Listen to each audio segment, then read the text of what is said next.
Hi everyone, it's Becky here. So welcome to another new video on my YouTube channel. So today it's going to be a shorter video that I'm going to show you how I sketched these 3 chocolates on top of the page. So I did these 5 chocolates on the bottom of the page with my Sunday class live on Zoom a few days ago.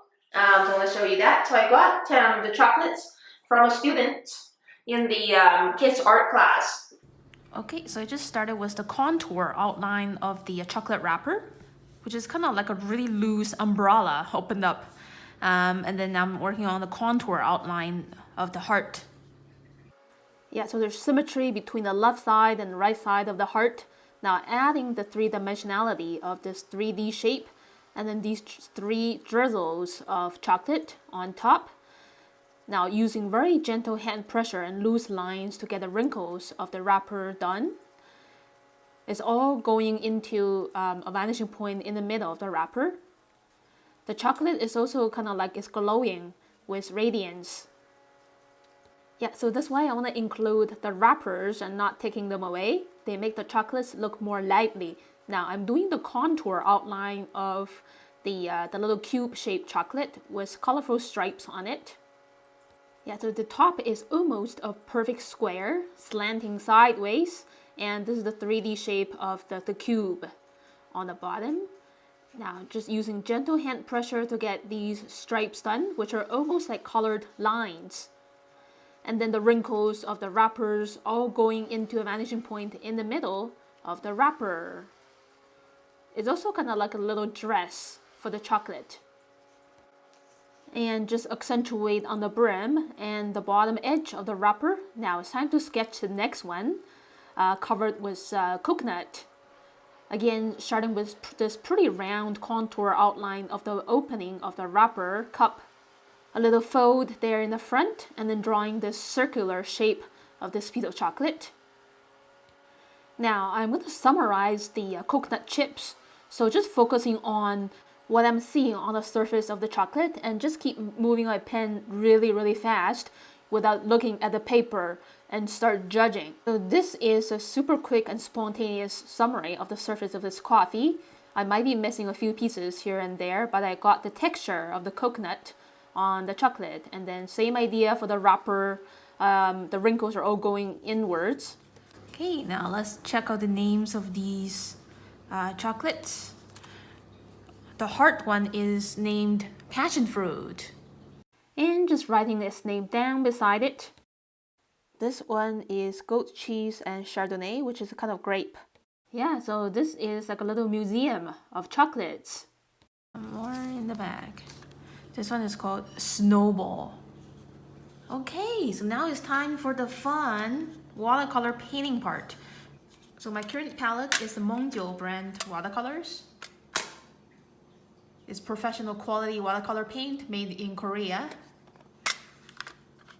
And I kind of modified it a little bit with 2 full pans from Russian White Knight, Raw Umber, and Royal Purple from Etchr.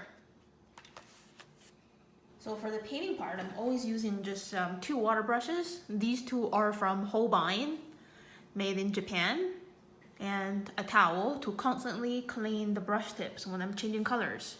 Let's start with my large tip Holbein Water Brush. Okay, so I'm starting off the first layer for all of these chocolates with mostly burnt sienna and a tiny bit of yellow ochre, just to spice up the saturation a little bit. So these chocolates are seemingly dark sepia colors, but if we look very deeply, you can see a very gentle and attractive tone of a more saturated brown. For this one, I'm just using stippling brush marks to skip around the coconut chips. And I'm going to let the first layer to dry off a little bit before adding further shading and contrast. Now, the wrappers have a less saturated tone of brown or sepia. So I mix in a little bit of cobalt blue into the burnt sienna and dilute it with quite a lot of water. The value of the sepia color of the wrappers is also pretty light. Yeah, so they are of a much more lighter tint of sepia compared to the solid chocolates. but in certain areas it's shaded with a slightly denser brown. So just playing around with at least 2 values of sepia for the wrappers. So they look more translucent this way. They are made of tissue paper, so they're kind of semi-transparent. And using pretty thin brush marks to get the illusion of folds on these wrappers. And just grabbing some pretty saturated orange to paint these 3 drizzles of passion fruit syrup or something. Also using the little bit of orange and then this lime green, just using the few hair on my medium tip water brush to get these little streaks of colors done. Yeah, so the surface of this piece is actually so satisfying to paint. I also grabbed a little bit of cerulean blue. Now, in between these colorful stripes are the brown of the chocolate, which is burnt sienna. Now, I'm just putting on the second layer for the body of the cube using a more concentrated burnt sienna containing less water. Same for the heart piece. The top is facing the daylight, so it's pretty bright, but still having a slight bit of shade in a subtle way for the top of the heart. Just around the thickness of the heart is the shade area. Intensify the shade on the cube, but just leaving the highlights untouched. Darker sepia for this snowball chocolate. Skipping in between the coconut chips. Again, this is pretty fun to paint too. I love the texture. And keep applying a bit more dark sepia, which is a mix of burnt sienna with a little bit of cobalt blue.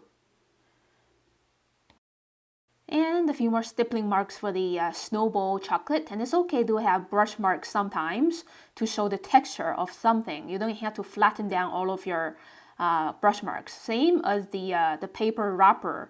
I'm preserving all of my brushstroke streaks to show the gentle fold of these wrappers using a more concentrated sepia containing less water compared to that previous layer and a little bit more blue.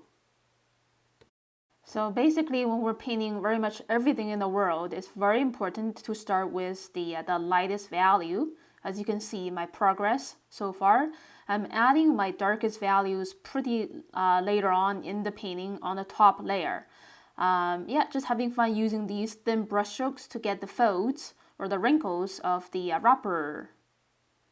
At the same time, defining some of the shadow areas on the bottom of the chocolates. And again, brush marks such as dots or these streaks can be really important to give the objects a sense of texture and realism. So you don't have to flatten down all of your brush marks all the time. So really depending on where you're painting. And just doing some final polish here and there. And then it's time to paint their shadows. Just using a mix of cobalt blue and a bit of royal purple in 2 different values, wet into wet. Starting with a pretty light purplish gray for each of these chocolates under the wrapper. And then blending on a darker value of the same color. Just let them merge very softly without disturbing too much, such as rubbing excessively. And that's it. Here's the look of my finished sketches of these 3 chocolates. It's like they're having a dance party. Very happy group. Alright, so thank you so much for watching this video, everyone. If you like it, please click like and leave me a comment below. Subscribe to my channel for weekly updates. So I update my channel with 2 to 3 new videos every week, depending on my schedule. So I will see you again very soon in the next tutorial video in the next few days. Have a great day, everyone. Bye.